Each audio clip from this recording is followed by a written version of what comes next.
you doing, DQ? Oh, you made it up here. Yes, sir, I did. You're looking for me? Me, I'm here. My brother's the pastor. He said, no, I'm good. I understand. You got to understand. Yeah, I'm really going to go down.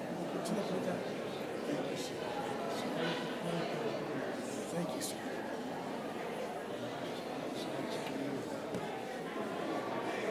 I think Amy wants to get ready out of 2018.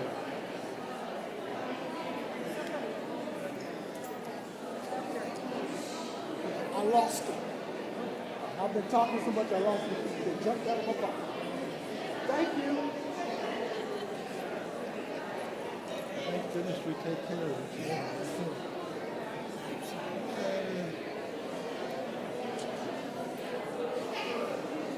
I didn't bring my watch. Mayor's here. You know, I skipped this mud. Do you want someone? No. I just noticed the mayor is here. So we're good to go. I'm ready to start. Good evening.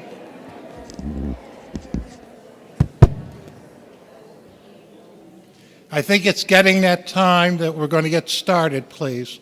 So if you'd find a seat.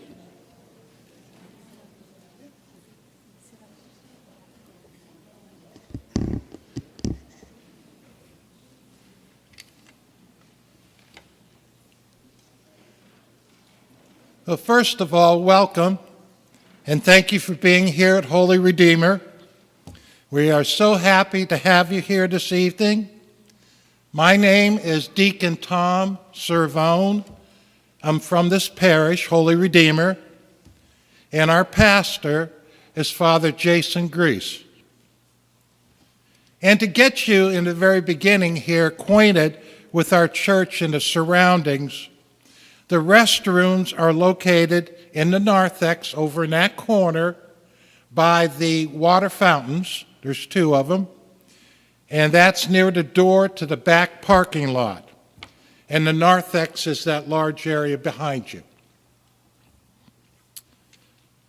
First, I'd like to say how proud I am to be here and to be associated with CAJE, of which I've admired for years in all their contributions. CAJE uses a proven process to identify social injustices and to discover root causes. With much determination and effort, CAJE works hard to develop practical solutions. Organized by people power, it's made a true difference and a permanent change in the greater Evansville area, and that's because of all of you. CAJE is modeled after the biblical story of Nehemiah. I don't know if you knew that or not. And the most powerful message of Nehemiah is how much you can accomplish when you align yourself with the will and plan of God. Nehemiah and his followers do what seems to be the impossible because they are doing what God has called them to do. And that's the reason why they get things done. This evening, the Community Problems Assembly, because of the diversity represented here today, it can be likened to the passage of Nehemiah when God organized people from all backgrounds and all experiences to rebuild and strengthen Jerusalem. We hope and pray this evening that the meeting will be productive and enlightening for all of you in its development. Now, if you'd be so kind to bow your heads for a reflection. God of heaven and earth, we thank you for CAJE's 20 years of love and commitment to address social injustices, of which so many congregations have played a part. Your love is poured into every intricate aspect of our work. And we come together as your children, brothers and sisters, to praise you. Thank you so much for your love that brings great change, great hope, and gifts to all people. Come, God, and awaken our spirits to work together this evening as we learn together in our meeting by discussing and sharing our ideas. With your help, all is possible in addressing public issues for a better society for all people to live and grow in your name. In this we pray. Amen.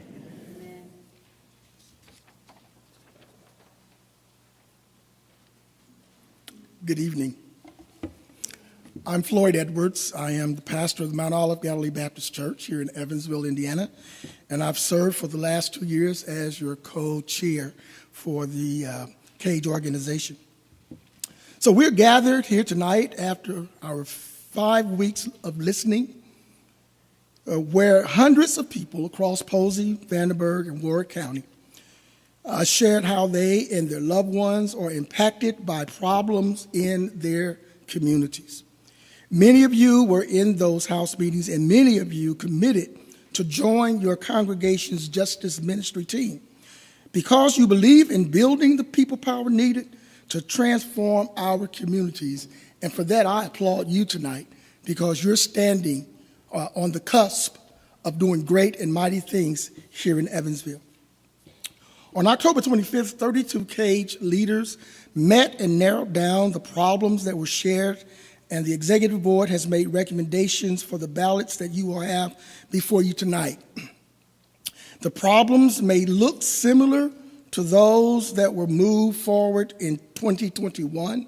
However, after last year's research process, these problem areas are more narrow than they were last year.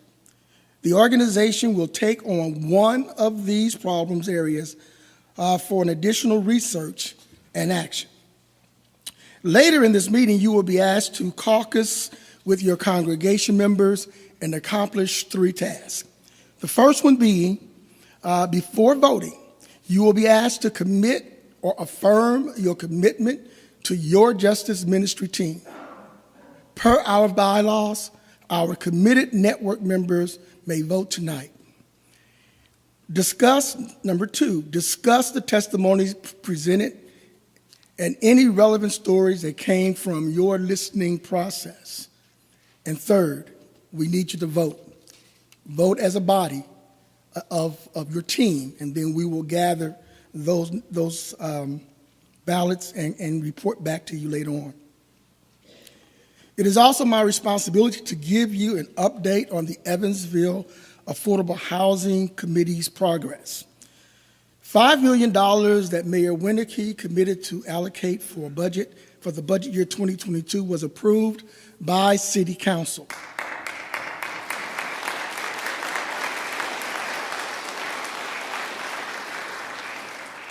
Our committee will remain in communications with the housing organizations United Serving Evansville, which is called HOUSE for short, the Department of Metropolitan Development, city councilors, and other stakeholders to ensure that the creation of additional clean, safe, and affordable housing becomes a reality for the numbers of homeless people in our community.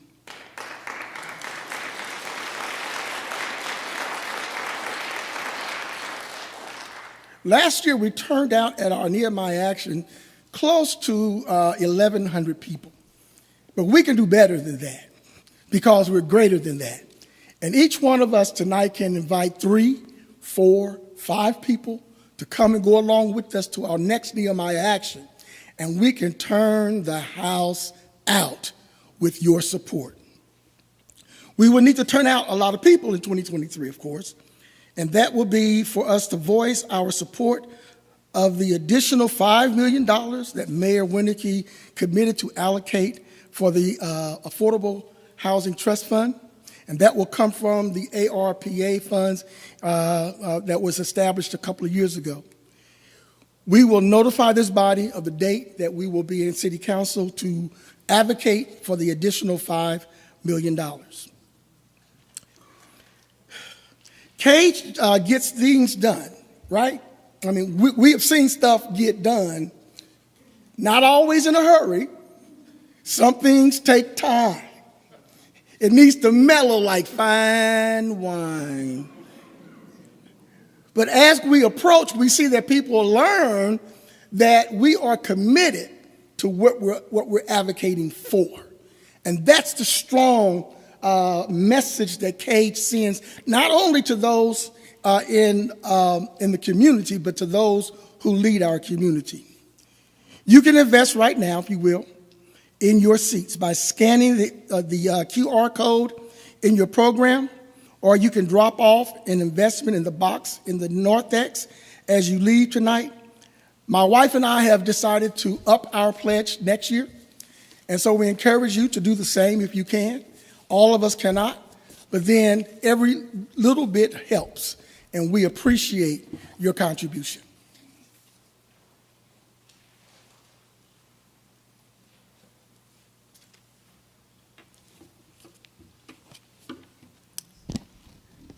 Good evening. I don't think you can see me over the balloons. I apologize.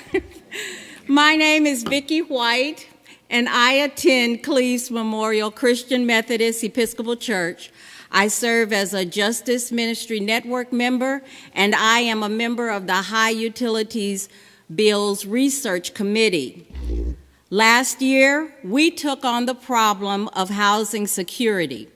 This was an umbrella term that we created to include two topics: substandard housing and high utility bills. The number of people who signed up to work on this research team was low.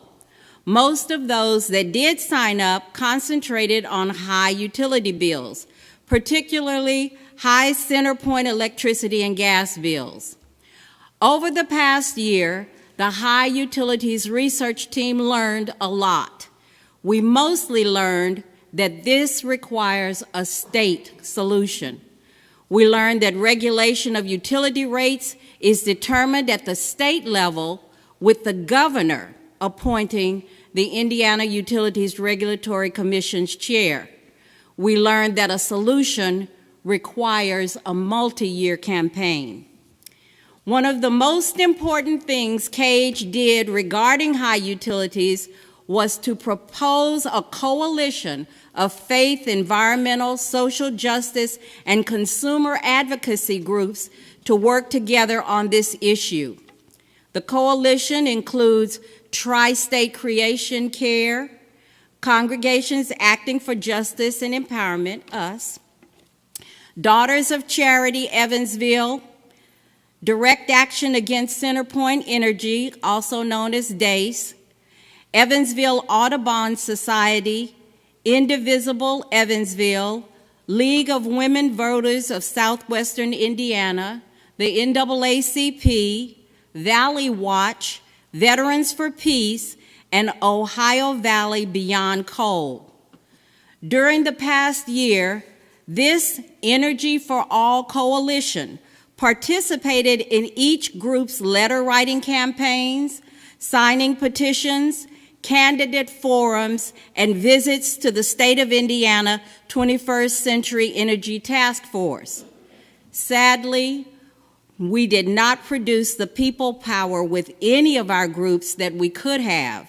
So unfortunately, the gas pipeline and the 2 new gas plants for CenterPoint Energy were approved. This means energy costs will continue to increase for everyone.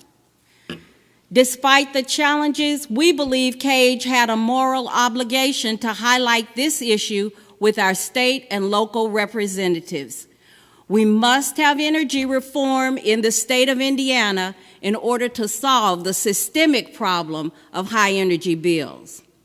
Meanwhile, Our recommendation is that we, CAJE, continue to work on high energy bills through the Energy for All Coalition while pushing for a local solution to alleviate the costly burden of high utility bills for our most vulnerable friends and neighbors. Current CAJE members that routinely attend the Energy for All Coalition meetings include the following. And could you please stand when I call your name? Jerome Echo, Elder Richard Gregg, Tom Bogenschut, and myself, Vicki White. Thank you. You all may be seated.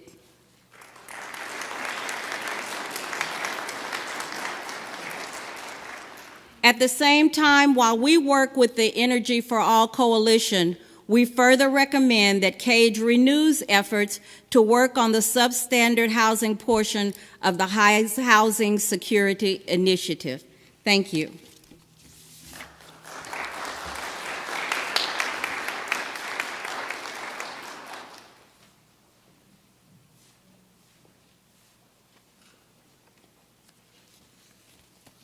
Hello, I'm Priscilla Wolf from St. Benedict Parish, and in the fall of 2017, the same time I joined CAJE, our membership voted to take on the problem of youth behavioral and mental health. It was just a few weeks into the research that we discovered the urgent crisis of children on the autism spectrum regularly being denied mental health services in this region. There were three main causes for this crisis. First, the state of Indiana separates funding sources. Mental health and intellectual and developmental disability funds are not funded as a package. Second, local schools were not meeting the mental health needs of students, and oftentimes individualized education plans were ignored. And third, there were no acute or emergency mental health services for children on the autism spectrum. In fact, Scott Branham, CAO of Deaconess Cross Point, shared with many of us sitting in this room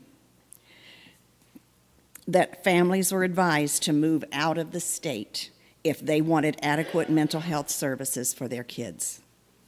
These are appalling facts. What's more appalling is that other cities in the state of Indiana did not have this problem. We spent the next 3 years pushing for local solutions to this crisis. At our 2022 Community Problems Assembly, Mayor Winicky from this podium shared that something was in the works, and boy was he right. In February of this year, $4 million of American Rescue Plan funds were designated for a pediatric behavioral and mental health unit.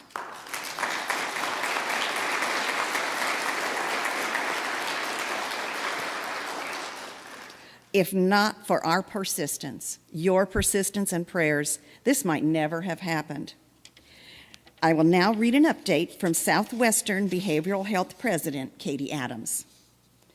Southwestern Behavioral Health Care, in partnership with Easter Seals Rehabilitation Center, will be opening a neurodevelopment clinic for those aged 0 to 17 with co-occurring mental health issues and intellectual and/or developmental disabilities in January 2023.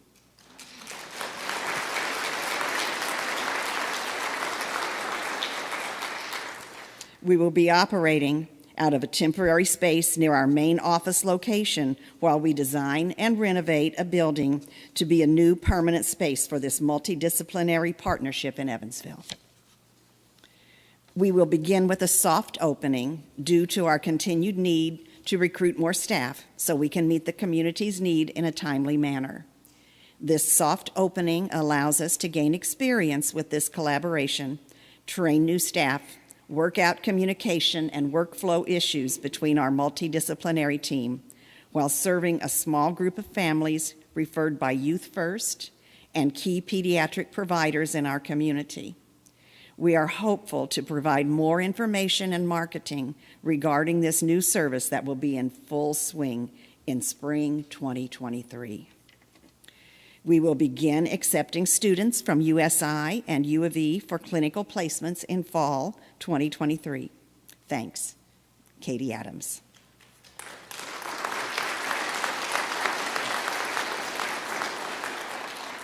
This is why I am involved with CAJE. This is why I invest financially. We do transformative work and have for 20 years. Here's to another 20.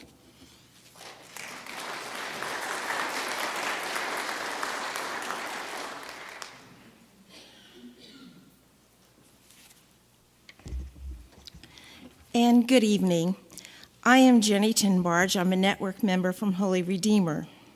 In November of 2019, here at Holy Redeemer, we gathered our Community Problems Assembly to hear testimonies and vote on problems impacting the city. You overwhelmingly voted for us to tackle the problem of unsafe neighborhoods. I was part of a research effort regarding the problem. We researched mapping of gunshot reports and other violent crime statistics in the city of Evansville. We spoke with members of local Evansville Police Department, regional representatives, and national experts on the topic. Our research led us to the National Network of Safe Communities, or NNSC, in Cincinnati, and their parent organization in New York City at the John Jay College of Criminal Justice. The National Network of Safe Communities has a strong track record of reducing group and gun violence in our cities, similar to the size of Evansville. Using this method, many cities, such as Richmond, California, Oakland, California, and Boston, Massachusetts, have experienced decreases in reported gunshot violence by 50% or more. After multiple meetings with the mayor and chief of police, Billy Bolin, Mayor Winnicky announced at the 220 action held at the Old National Events Plaza that he was committed to partner with the NNSC in order to address the rise in group violence in the city of Evansville. There were 11 murders in 2019, 10 in 2020, and in 2021 there were 20 more murders in Evansville. Mayor Winnicky then agreed to bring this issue to our city council. The council voted unanimously to fund a study through the National Network of Safe Communities from the John Jay College of Criminal Justice in New York.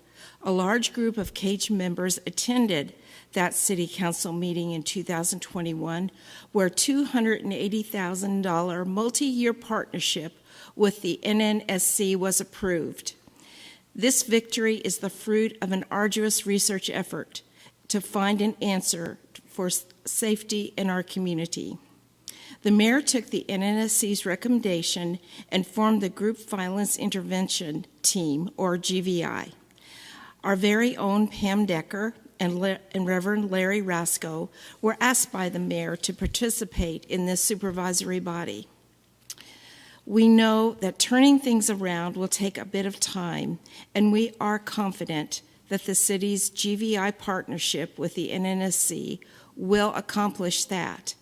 We are closely monitoring the progress so that we may report back to you. Assistant Police Chief Phil Smith is here tonight to provide a few additional details about the Gun Violence Intervention Program. Officer Smith.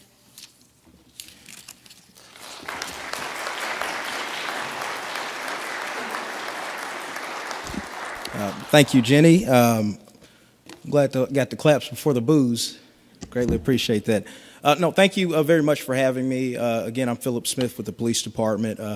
My father is a Southern pastor who passed away last year, so if I get too long-winded, I know you have the sign to let me know to get off the stage. But a lot of what Jenny said, I'm going to reaffirm. Yes, we did bring in the National Network for Safe Communities, and they have been a great resource. A lot of the principles they talk about, we thought about, but we never put into practice. And they showed us that a small population of our community, 0.09%, is responsible for over almost 60% of the violence.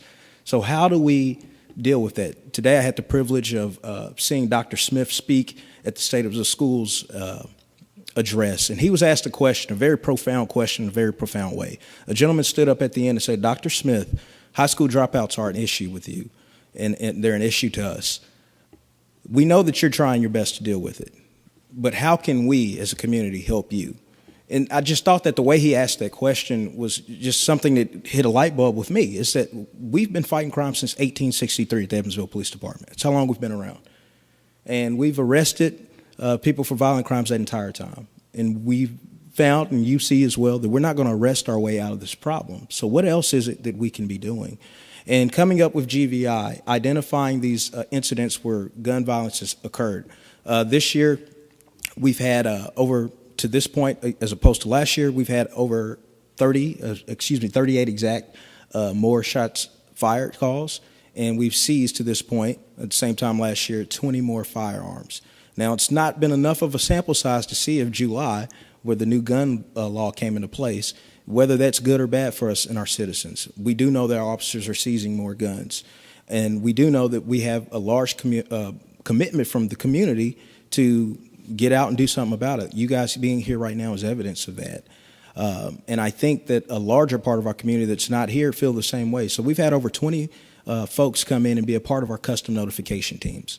What they do is when we get notified of these violent incidents, they come in from pockets of the community, whether it's YWCA or YMCA, or if they're local city councilmen or just a mom and a dad.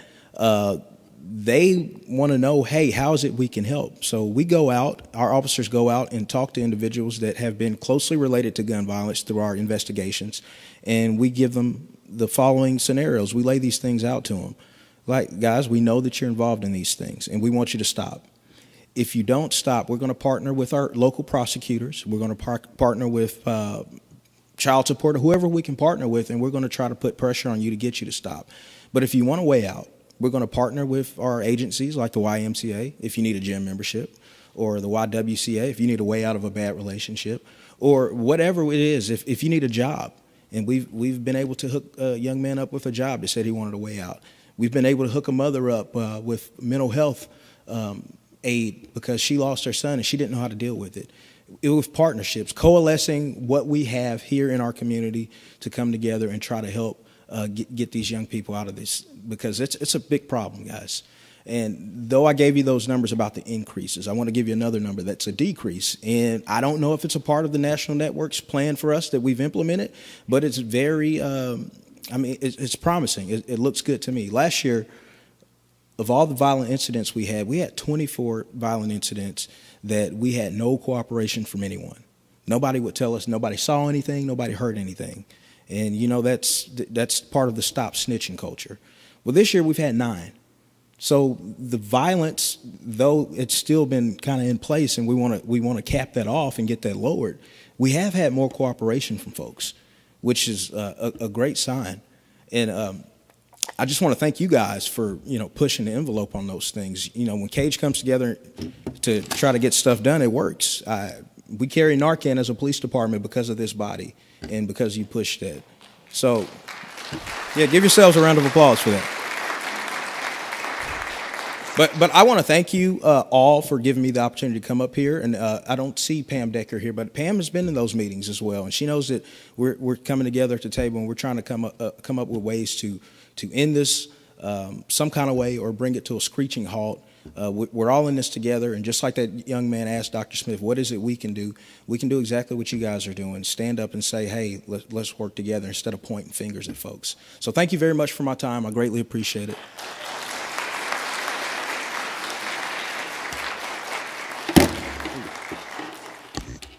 Sorry for breaking the microphones.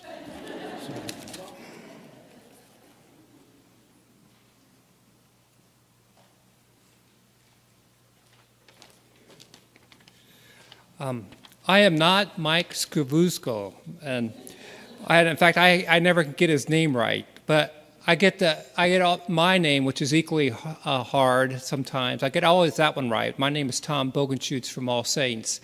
Mike had a little flare-up with his back, and so I get to read his message about the Diversion Center.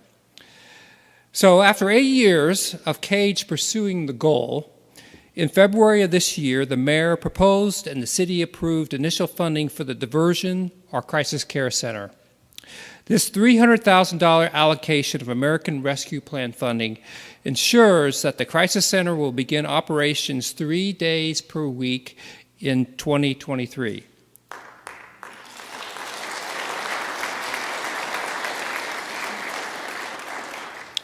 A consultant will also be hired to collect data and evaluate the program. So next year at this time, we hope to report to you about the many people who have been diverted away from the jail and the many who were not just dumped at hospital emergency rooms. We long to hear accounts of lives who have regained their footing in life and broken people helped back onto the path of being productive citizens.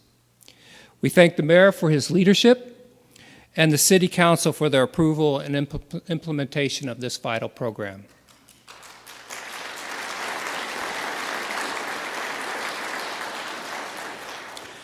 You also probably heard that 2 weeks ago, the County Council was to vote on a county disbursement of the ARP funds that would enable the center to be fully operational every day of the week.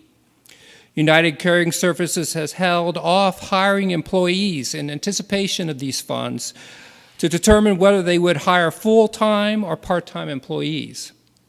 After months of postponements, we were very disappointed that the County Council tabled this for another month. At that meeting, we were repeatedly reassured that the funding will be voted on at their December meeting. As we have said all these years, this small investment has the potential to bring great benefit to our community. This program deserves the opportunity to prove its worth as it has in many other places. For this reason, we're asking all of you to help us make a CAJE showing on November 30th at the City Council County Chambers for a discussion on the ARP funding that precedes the December 7th vote. The time has finally arrived for this facility. We look forward to realizing our goal of a crisis intervention center fully funded in December and fully operational at the start of the next year.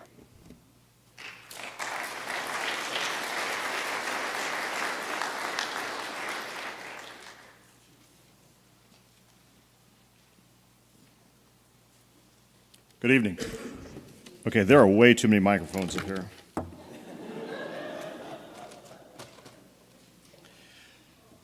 Good to be with everyone. Just since I'm sort of batting cleanup here, I'm going to take a little mayoral privilege. I won't go over my time, I promise, and just wrap up a couple things.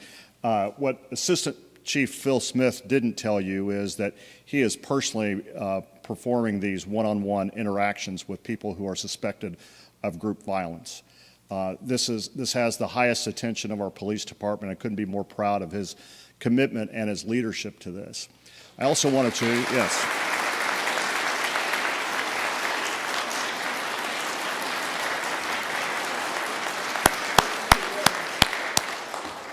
A year ago this weekend, Assistant Chief Smith and I participated in the 48 hours of homeless experience that Aurora hosted. So for 48 hours, we experienced homelessness.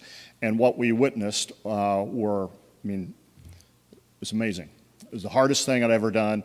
I'm glad I did it, and I hope I never have to do it again or live through it. But it was very eye-opening, and I think my eyes are typically wide open anyway. But I will tell you what Phil and I saw was the importance of opening a diversion center, the importance of providing as many mental health programs and opportunities in our community as possible.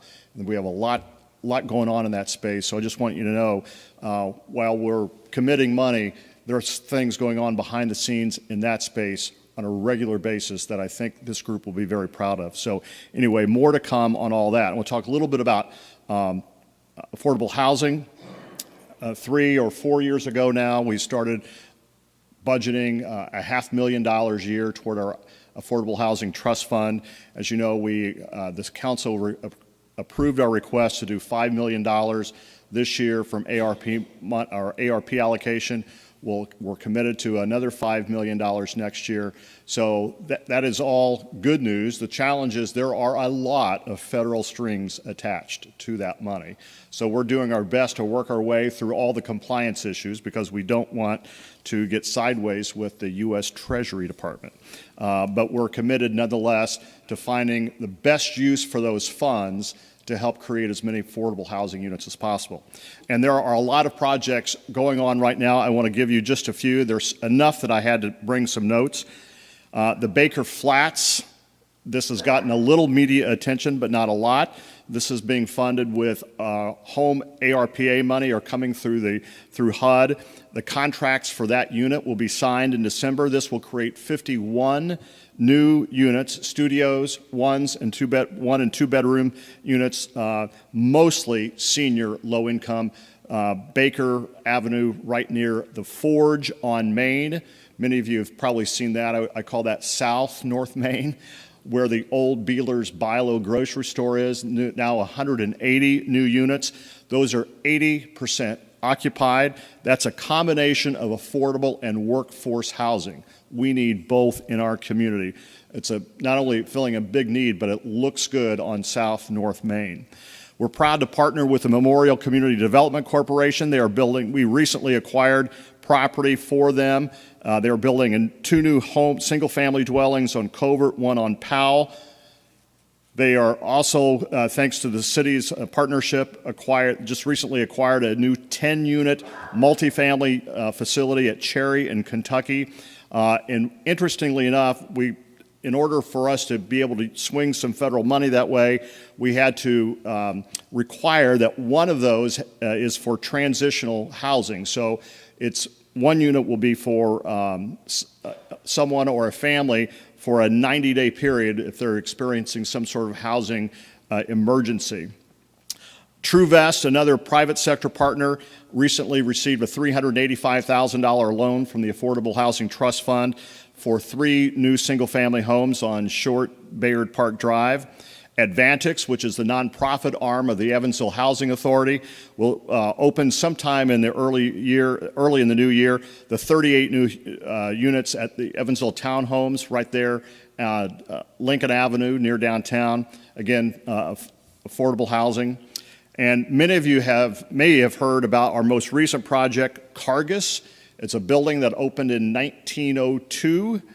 Used to make Cargus furniture, and we'll turn those into, with a private developer, 140 new units. That's at Maryland and 7th Avenue. That also will be a combination of affordable and workforce housing. There's a lot going on, and it's difficult in a volatile interest rate economy to do all the things we're trying to do, but we're pushing developers hard, and we're pushing our community development partners hard. Okay, one last thing. And so I was very disappointed, but I can relate to this because I think maybe I've disappointed some people recently, to learn that Amy would be stepping down as the lead organizer of CAJE. I want to personally and publicly thank her for what she has meant to me, because she has been the conduit from you to me. And I think because of that communication, we've been able to get a lot of things accomplished. We've established really good trust and working relationships.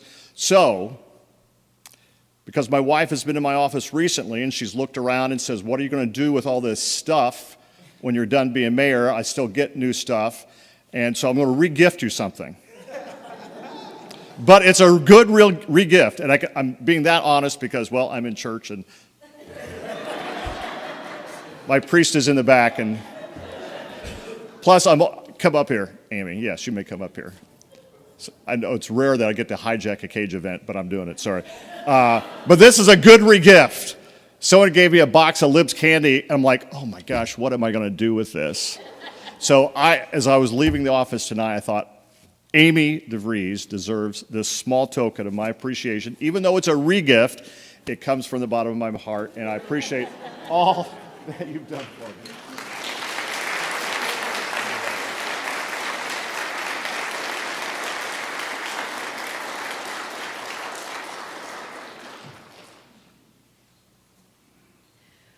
Well, that was a surprise. My name is Jane Leingang, and I'm a member at St. Benedict Cathedral Parish, and I've been on St. Ben's Justice Ministry team for 18 years. I have served on several committees, including the Narcan Committee, and last year on CAJE's Housing Security Research Committee. As was mentioned previously, over 30 CAJE leaders from our member congregations gathered last month to discuss the results of our 5-week listening process. 3 most discussed community problems in our house meetings were high utility bills, poor housing conditions, and the increase in crime. These topics may sound familiar because they were on housing conditions, and high utility bills were on the ballot last year, and crime was on the 2019 ballot. We came to the CPA last year right after Centerpoint implemented an energy delivery charge increase that gave ratepayers sticker shock. Many public officials and community residents were outraged at the drastic increases.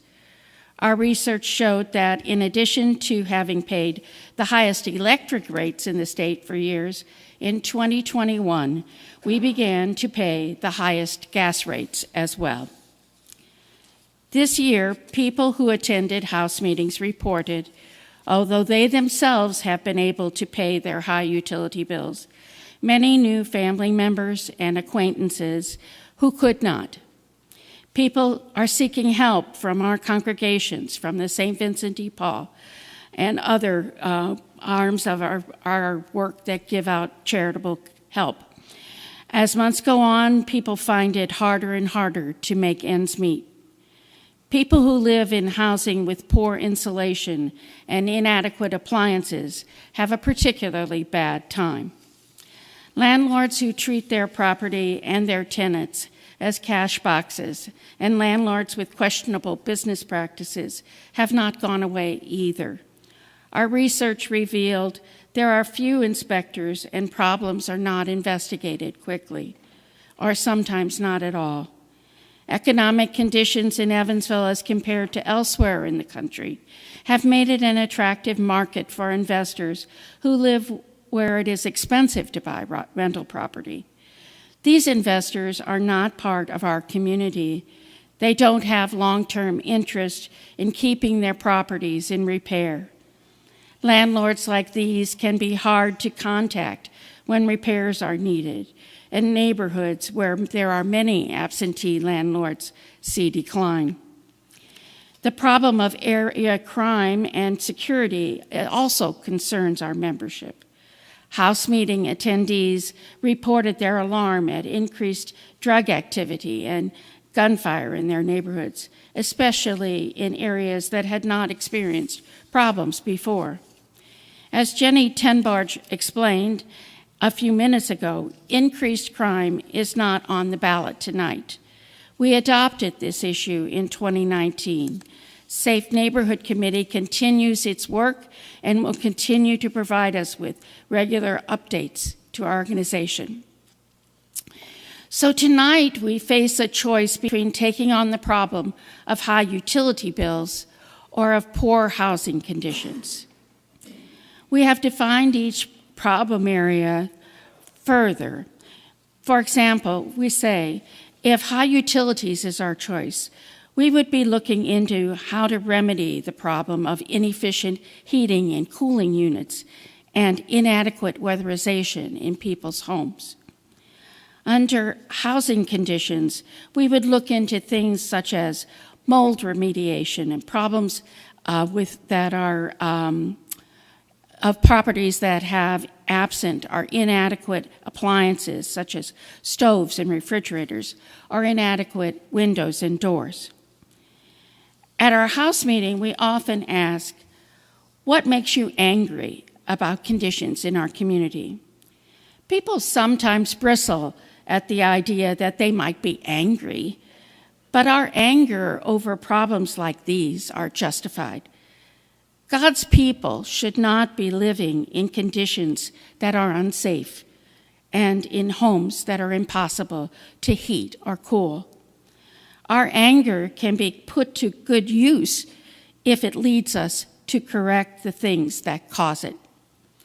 As we choose what problem area to move forward tonight, let us consider the words of Augustine of Hippo. He said, "Hope has two beautiful daughters. Their names are anger and courage. Anger at the way things are, and courage to see that they do not remain as they are."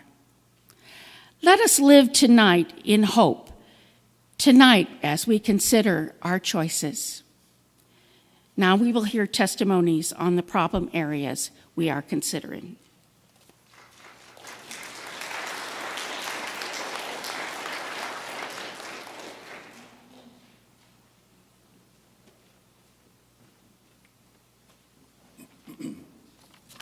Good evening. My name is Joe Patterson. I'm a member of Mount Olive Galilee Baptist Church. I'm a 12-year Army veteran living on a fixed income in Evansville. I am also a renter living in Evansville. This last part is very important for you to remember as I tell you my story. In March of this year, I received a bill from CenterPoint Energy for $2,300. I live on a fixed income. How do they expect me to pay this? I had to go to 5 different nonprofit organizations and was rejected by 2 of them. They had been given money from CenterPoint and were told they were only allowed to use that money to help pay for. They were not given the money to help pay for utility bills, only for food and clothing. The house I rent is over 100 years old. It's not insulated or weatherized. My landlord won't do anything about it. So my wife and I have no choice but to do it ourselves. We closed off the upstairs and we can only afford to buy heavy curtains and window insulation kits to seal off our windows to try to keep as much heat in as possible. Before you tell me to find a cheaper place to live, tell me where. CenterPoint will always put profits before people, and many landlords do the same thing. That's why I am committed to building people power. It's the only way we can convince landlords to maintain their properties. As we learned last year, the state of Indiana gives CenterPoint whatever they ask for. Building people power over the next few years is the only way we will stop corporate greed and get some of Indiana's elected officials out of CenterPoint's pocket.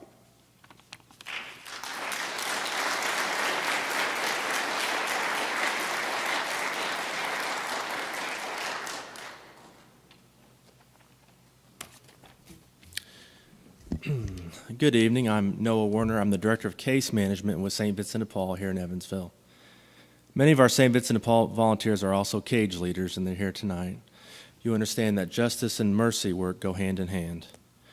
Our volunteers share details of the home visits that occur when a family seeks assistance. I'm here tonight to share just a few details from some home visits with you. Each story represents just a fraction of the households that experience these housing conditions. Earlier this year, St. Vincent de Paul was contacted by a family that moved into a rental home that did not have a stove or refrigerator. This is a very common occurrence these days. The home did not have an electric hookup for the stove that we found for the family, and the landlord would not spend the money to install the proper outlet. So, a wonderful St. Vincent de Paul volunteer found a gas stove, and we found a fridge for them as well to help them get situated in their new place. Some landlords charge families an additional $20 or more each month per appliance if families do not have one. Many families have no choice but to pay these unjust fees. And many of our neighbors in need have no choice but live in conditions that many of us would find unsafe. Holes in the roof that are so big you can see out to the sky, gaps near window frames nearly as big, non-insulating inside doors used as exterior doors, AC units and furnaces that are badly outdated and inefficient, and even mold growing in the homes and causing children to become sick, sometimes hospitalized. We are excited to see what problem you vote in tonight and how we can partner with you for housing justice. Thank you.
I'm John Michael O'Leary. I'm on the CAJE team at St. Benedict, and we'll now have the caucus, and the instructions for caucusing are on your ballots.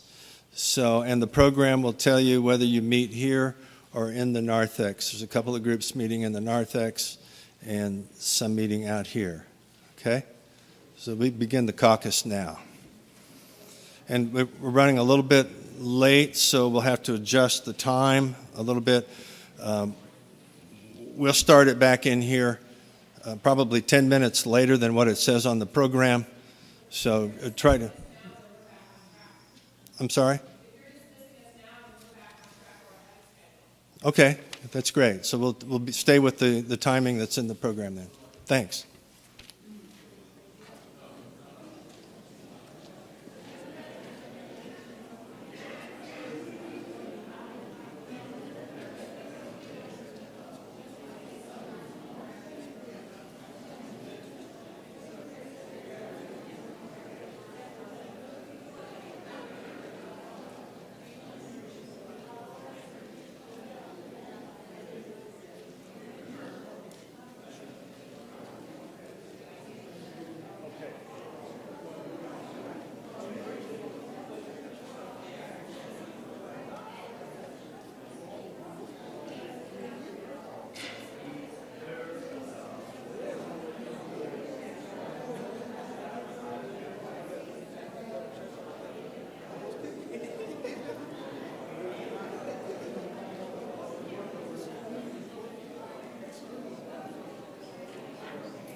Nice to see you guys.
Okay.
wireless mic?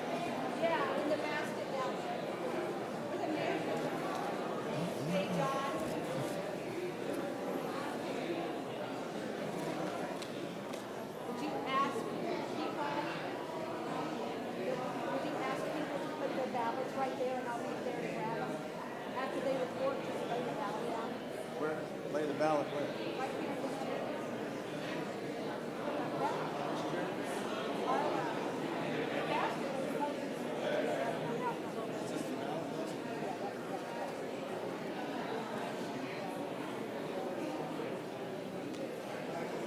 Okay, now where are they going to line up? Over there? Yes. Line up there, and then why don't we have the basket?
I can't get a wireless thing to work, so I don't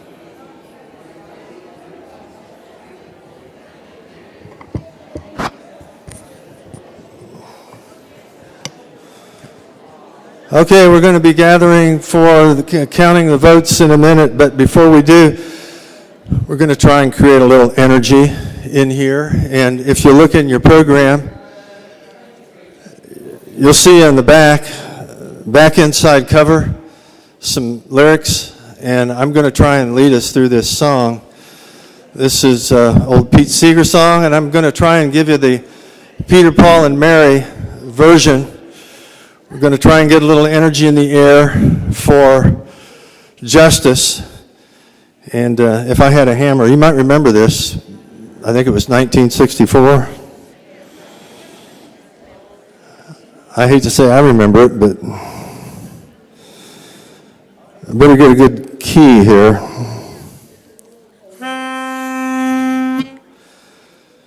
If I had a hammer, I'd hammer in the morning, I'd hammer in the evening, all over this land.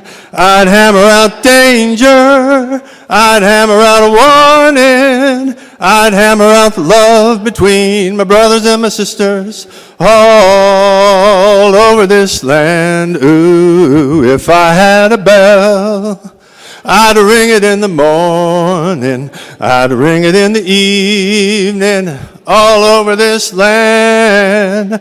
I'd ring out danger, I'd ring out a warning, I'd ring out the love between my brothers and my sisters, all over this land. Ooh, if I had a song, I'd sing it in the morning, I'd sing it in the evening, all over this land. I'd sing out danger, I'd sing out a warning, I'd sing out the love between my brothers and my sisters, all over this land. Ooh, well, I've got a hammer, and I've got a bell, and I've got a song to sing all over this land. land. It's the hammer of justice. It's the bell of freedom. It's a song about the love between my brothers and my sisters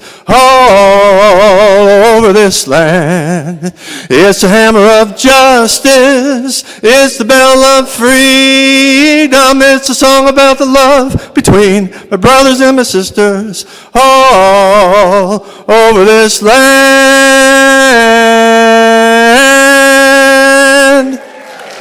Hey, you guys are good.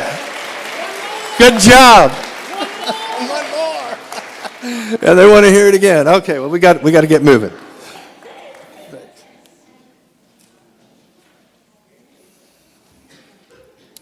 So we're going to, each person will line up according to the member congregations here. If you look on the second to the last page, the list of member congregations will line up with Central United Methodist first, behind them Holy Redeemer, each person who's representing your caucus. Go ahead and get in a line. We're going to try and move this pretty quickly, and we'll come and we'll drop our ballots in this basket after you give them. And I'll go first, since I was part of the St. Ben caucus, and I'll just say, first of all, I'm John Michael O'Leary with the St. Benedict CAJE team, and I'm a team leader, and I invest financially in CAJE because if I didn't, how would I feel about myself? Knowing what I know. If I didn't invest in CAJE, how would I feel about myself? And you can make an investment too, because there's a QR code on the handout if you want to go ahead and make that investment tonight. But anyway, when you give your ballot tonight, share your name, the congregation, the number present, the number for each category on the ballot, and drop it in the basket. I'll start. St. Benedict has 15 here tonight. We had a little confusion about the proxy process. We had 3 people who wanted to vote but couldn't find someone to represent them, so those votes got left on the floor. But we did have 14 votes for housing conditions and 1 vote for high utilities.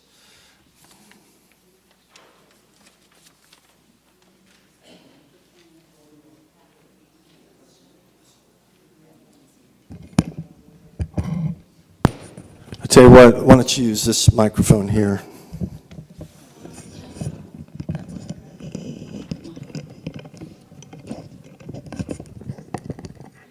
Thank you. I'm Linda Hensman with Central United Methodist Church. There's 2 of us here tonight, and the 2 votes were cast for housing conditions. I'm Jenny Tenbarge from Holy Redeemer. We had 18 here tonight, and we had all 18 voting for housing conditions.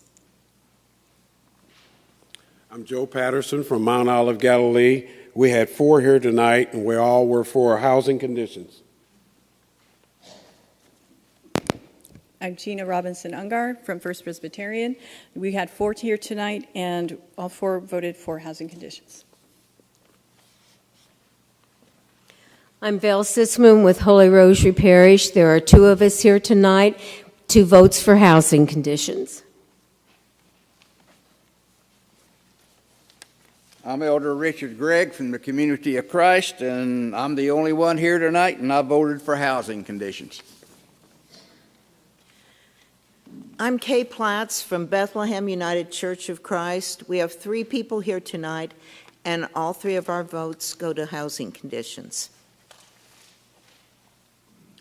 I'm Pauline Bartek from Corpus Christi Parish, and we have 10 members here tonight. We voted 5 for housing and 5 for high utilities. Emma Jean Couture from All Saints Parish. We have 18 members here tonight. We have 14 votes for housing conditions and 4 votes for high energy costs. I'm Stacia Thomas, and I'm with Cleves, and we have 4 attending tonight, and we all voted for housing conditions. I'm Julie Dugan from St. Lucas United Church of Christ. We have 3 people here tonight, and all 3 voted for housing conditions. I'm Diane Allstott from Saints Mary and John Parish. We have 5 members here tonight, and all 5 voted for housing conditions. I'm Ann Wright from Old North, and I'm the only one here, and I voted for housing conditions. I'm Tom Moore from the Unitarian Universalist Church of Evansville. We have 1 person here tonight, and we voted for housing conditions. Or rather, correctly said, I voted for housing conditions. I'm Sam Buer from Bethel United Church of Christ. We had 5 in attendance tonight, and all 5 of us voted for housing conditions. I'm Donna Herm with St. John's in Newburgh. A gentleman from Zion Missionary Baptist decided to come along with us, but I do want to show his as separately. He was the only one here, and he voted for high utilities. St. John's had a total of 18 present, with 17 for housing conditions and 1 for high utilities. And the lady from Nazarene Baptist Church had to leave, so I said, what the heck, I'll give you yours as well. So, and she was just one of her, and she voted for high utilities. Hello, I'm David Patterson from St. Peter's United Church of Christ, Highland. There's 3 of us here tonight, and we voted for housing.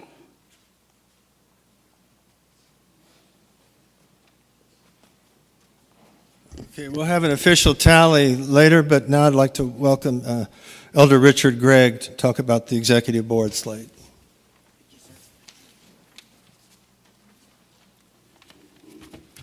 Good evening. I'm Elder Richard Gregg of the Community of Christ Church and a member of the Housing Security Research Committee. My wife and I invest our time, talent, and treasure into the work of CAJE because CAJE gets things done. I am proud to have been on the Affordable Housing Research Team, which worked over the last 3 years to secure commitments of nearly $13 million for the Affordable Housing Trust Fund.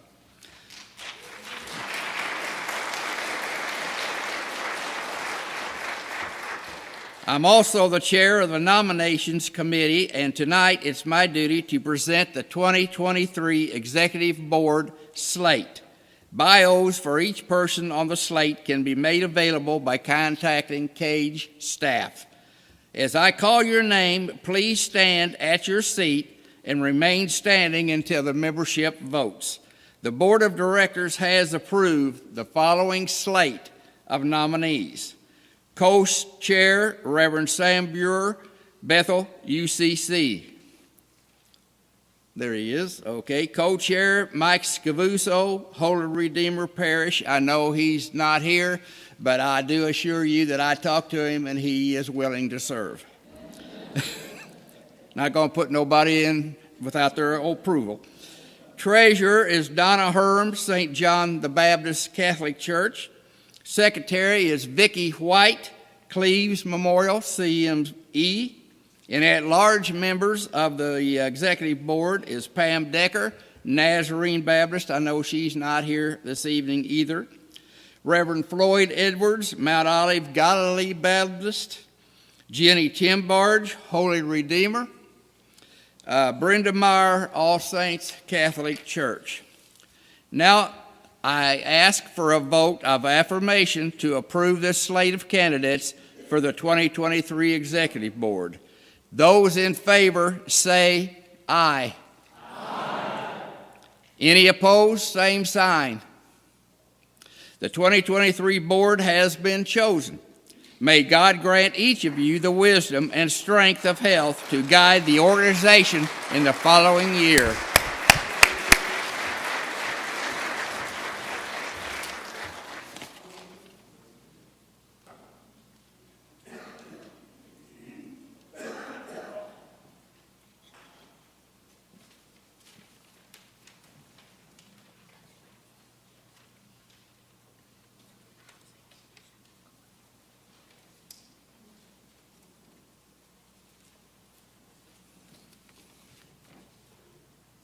Again, I'm Floyd Edwards, pastor of the Mount Olive Galilee Baptist Church.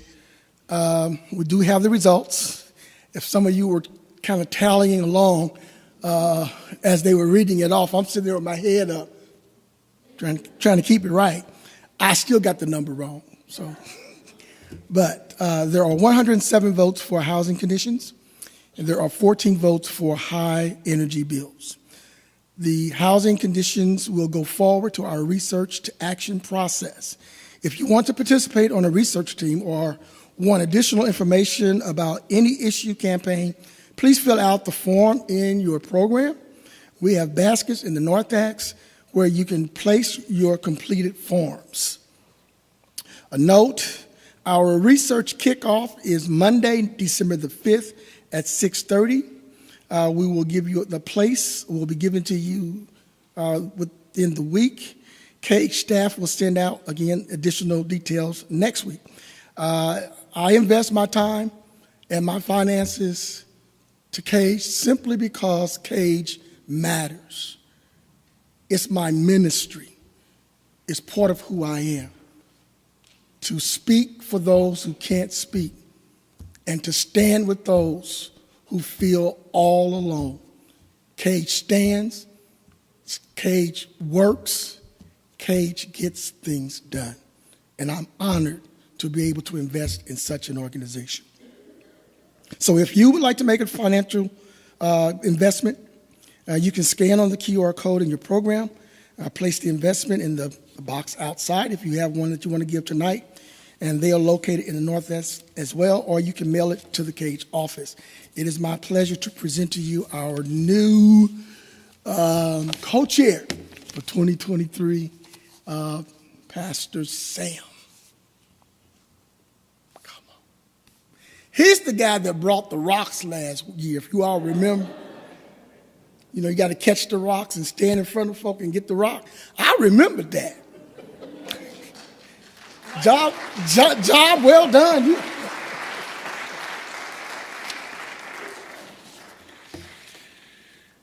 Well, I was asked to come up and do the closing prayer, but before I do that, I'm kind of like the mayor. I'm going to take a point of privilege here because I think we need to offer up some thanks. We've been well blessed with leadership of Amy for quite a number of years, and I think she deserves a hand.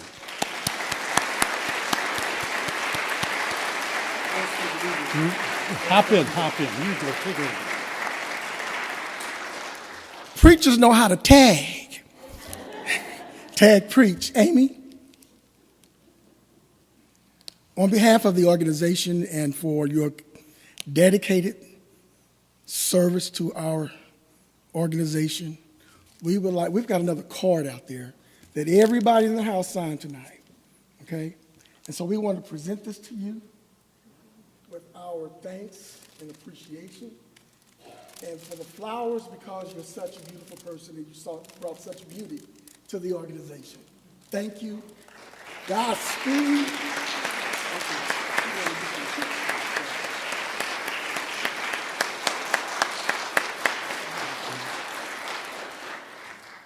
Look, y'all, I've got to have some lead organizer privileges for tonight.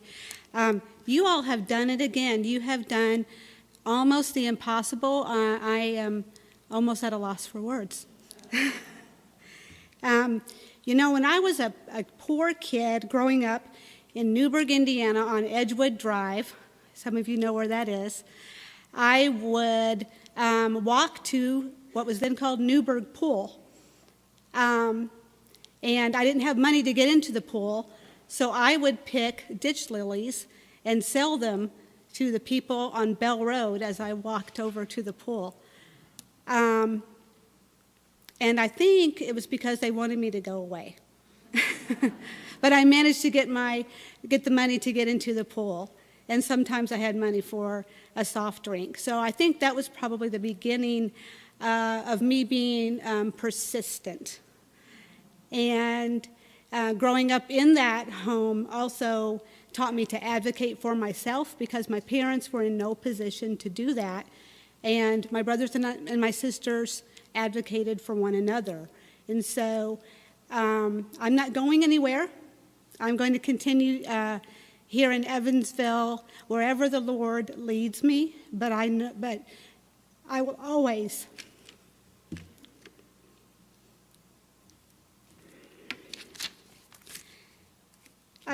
advocate for that poor kid who doesn't have anyone to advocate for her. And I will always have my heart with each of you. I'm so blessed to have worked with you for the last 9 years. Thank you.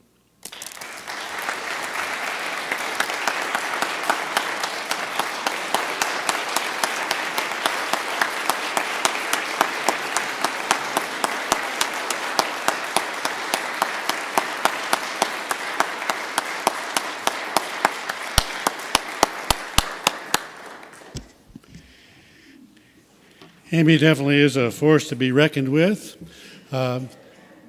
She got me involved in this organization when I thought I was busy with other things, but I'm glad I'm here, and thank you, Amy. I think it's also worthy, it's not often that we get a chance to give a thank you, but we've thanked Amy. I think we need to thank Yvonne as well for the work that she does.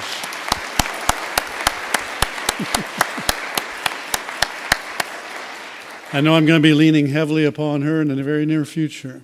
And although Pam is not here, but I think we also need to give a thanks to Floyd and to Pam. Job well done. And again, I'm going to be leaning heavily upon you as well. So we come to a close. There's a favorite benediction that I like to use in my setting at church. But I'm going to preface it with the work of the church. Historically, for me, I've done a lot of mercy work. And I think our churches are really good at doing the work of mercy. But when it comes to doing the work of justice, that's a whole lot harder. Many of us get frightened of it, fearful of it. And so I'm going to use this benediction with this in mind. And so think about the work of justice and how hard it is. So here's a simple benediction I like to use. May we love God enough that we love nothing else too much. Sometimes we love something else too much and it gets in the way of this work of justice. So may we love God enough that we love nothing else too much, and may we fear God enough that we fear nothing else at all. That, I think, encompasses for me my work of justice. Because I can be fearful of some politicians, but I need not be fearful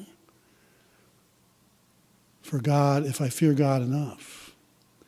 May that be our task as we move forward. Go in peace, my friends. Amen.